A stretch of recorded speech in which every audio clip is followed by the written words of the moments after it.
ल अलि टाढो ठुलो हामी कहाँ छौँ तिमी आज दुबईको भन्दा ठुलो फुलहरूको बगैँचामा छ धेरै वर्ष पछाडि दुबईको बसे पछाडि घुम्न आएको हामी दुबईको बगैँचामा हैन यसको नाम चाहिँ के हो तिम्रो यो गार्डनको नाम चाहिँ विश्वको सबभन्दा ठुलो फुलको बगैँचा नाम चाहिँ के हो यसको नाम चाहिँ मिराकल गार्डन भनेर भन्दो रहेछ यहाँ चाहिँ हरेक थरीको कुनै पनि आर्टिफिसियल नभएर सबै नेचुरल फुलहरूबाट बनाएको बगैँचा रहेछ यो हामी चाहिँ अहिले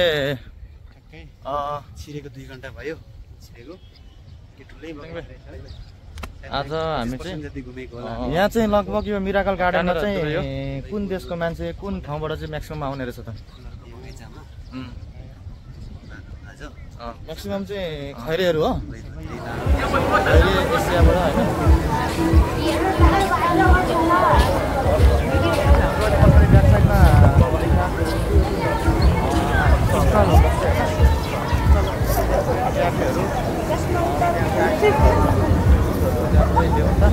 त्यस्तो धेरै महँगो पनि छैन यहाँनिर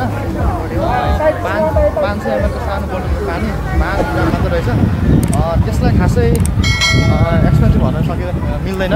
नर्मलै हो त्यस्तो हाई एक्सपेन्सिभ छैन 500 ml को बोतल 5 रुपियाँ